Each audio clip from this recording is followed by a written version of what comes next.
தஞ்சை மாவட்டத்தில் நிலப்பத்திரத்தை அடமானம் வைத்து வாங்கிய கடனை முழுமையாக அடைத்த பின்னரும் அசல் பத்திரம் தொலைந்து விட்டதாக கூறி 3 ஆண்டுகளாக விவசாயியை வங்கி நிர்வாகம் அலைக்கழித்து வருவதாக புகார் எழுந்துள்ளது.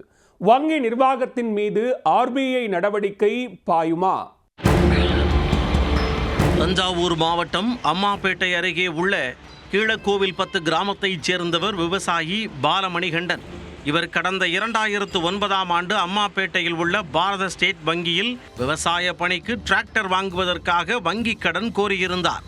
இதற்காக தனது 2.5 ஏக்கர் நிலத்தின் அசல் பத்திரத்தை அம்மாப்பேட்டையில் உள்ள பாரத ஸ்டேட் வங்கி கிளையில் அடமானம் வைத்து 1,20,000 ரூபாய் கடன் பெற்றுள்ளார். கடன் தவணையை முறையாக செலுத்தி வந்த விவசாயி கடந்த 2020ஆம் ஆண்டு பிப்ரவரி மாதம் முழுமையாக செலுத்தி முடித்து அதற்கு வங்கியில் தடையில்லா சான்றிதழ் பெற்றுள்ளார்.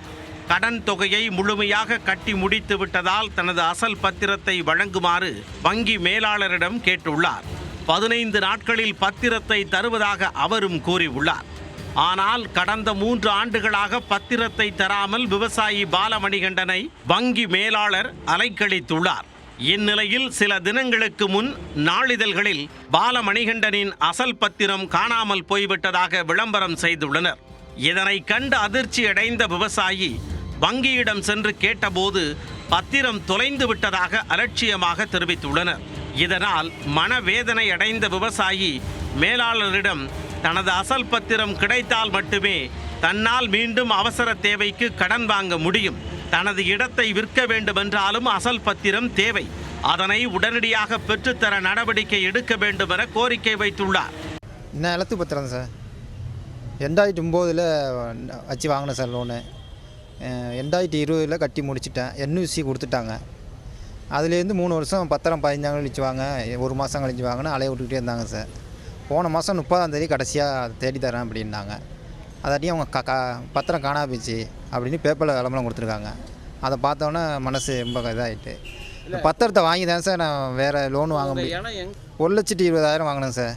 கட்டி 2.5 ஏக்கர் கட்டி முடிச்சிட்டேன் சார் லோனு. 3 வருஷமாக அலைய விட்டுகிட்டே இருக்காங்க. பத்திரம் இது வரையும் கொடுக்கல. போன வருஷம் 30ஆம் தேதி போன மாதம் கடைசியாக சொன்னாங்க பத்திரம் காணா போயிட்டு அப்படின்னு பேப்பரில் விளம்பரம் கொடுத்துருக்காங்க. இது குறித்து விவசாய சங்க நிர்வாகி கூறுகையில், கடனை அடைத்து பத்திரம் வழங்க தாமதமாகும் ஒவ்வொரு நாளும் 5,000 ரூபாய் இழப்பீடு வழங்க வேண்டும் என அண்மையில் ஆர்பிஐ உத்தரவிட்டுள்ளது.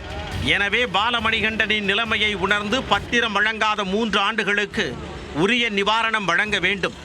அசல் பத்திரத்தை உடனடியாக வழங்க நடவடிக்கை எடுக்க வேண்டும்.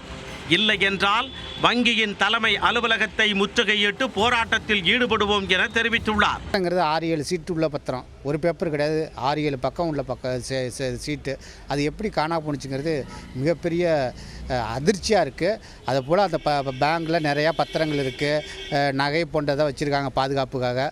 இப்போ ஸ்டேட் வங்கியுடைய நம்பகத்தன்மையை கேள்விக்குள்ளாக்கக்கூடிய விஷயமா இருக்குது. இவர் பாதிக்கப்பட்டிருக்காரு. இப்போ என்னென்னா டிசம்பர் மாதம் 1ஆம் தேதியிலேருந்து ரிசர்வ் வங்கி என்ன சொல்லியிருக்குன்னா, பணத்தை கட்டி நீங்கள் வங்கியில் முடிச்சிட்டிங்கன்னா பத்திரம் கொடுக்கலன்னா ஒவ்வொரு நாளைக்கும் 5,000 ரூபா பணம் வழங்கணும், இழப்பீடாக அவருக்கு வழங்கணும் பாதிக்கப்பட்டவருக்கு அப்படின்னு சொல்லியிருக்கு.